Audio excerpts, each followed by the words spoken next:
In northern Syria, near the city of Kobani, the American military has regained control of a military base that was pompously occupied by Russian troops in 2019. At that time, Russian propaganda actively circulated reports about the triumph of its contingent, accompanying the events with a staged landing of Russian troops and statements about clearing the territory of the now empty base. In fact, the base was abandoned by the Americans in advance, and no resistance was offered to the occupiers. However, this did not prevent the Russian military from filming numerous staged videos in order to create the appearance of strategic success. 5 years later, the stars and stripes flutter once again over Kobani, and Russian troops have hastily abandoned the facility. The reasons for their flight are obvious: increasing pressure from Syrian rebels and the inability to maintain control over key areas amid geopolitical challenges and the growing US military presence in the region. Meanwhile, in Syria, Russian bases in Tartus and Latakia remain the main points where the remnants of the occupation contingent are being concentrated. But even here, the Russians face constant provocations from the rebels, who demonstratively show them their middle fingers and the soles of their shoes, a serious insult in Islamic culture.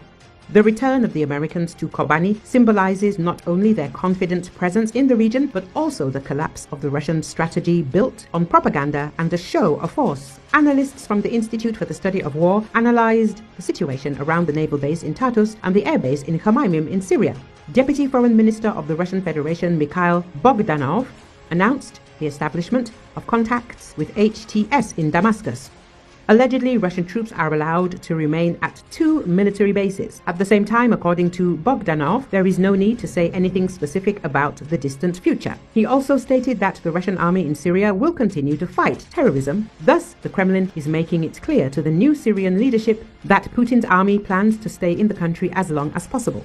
One of the Russian war correspondents wrote on December the 11th that the rebels had surrounded the Khmeimim base and were provoking Russian troops. According to him, the Kremlin managed to reach an agreement with the Syrian opposition on a 75-day stay of the Russian armed forces at 2 military bases. Experts write that the rebels themselves are a heterogeneous mass consisting of many separate groups. It is not yet clear how they will resolve the issue of the Russian army's presence in Syria among themselves.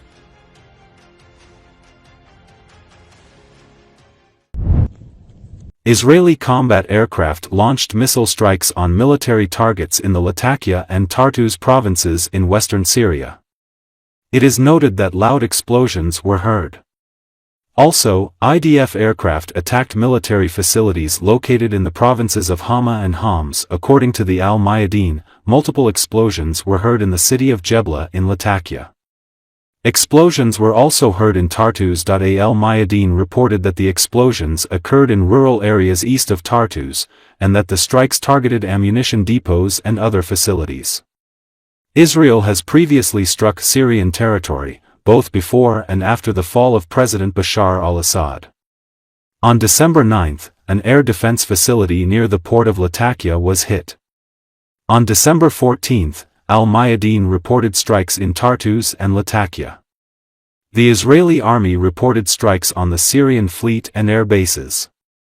After the fall of President Bashar al-Assad's regime in Syria, the Israeli army entered the territory of the Republic for the first time since the 1970s outside the buffer zone on the Golan Heights. Israel has controlled them since 1967, following the Six-Day War. Israeli Prime Minister Benjamin Netanyahu stated that the Golan Heights will forever remain part of Israel.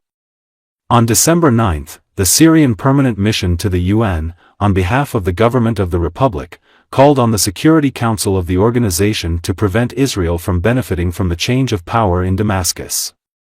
The permanent representative of Syria to the UN, Qusay al-Dahak, noted that Israeli troops must leave Syrian territory.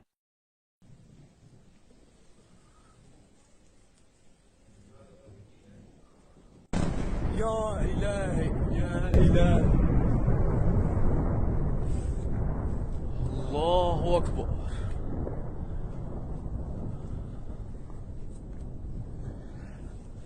يا إلهي.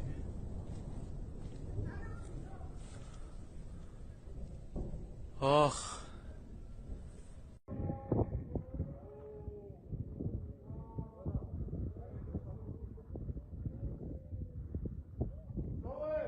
صوت.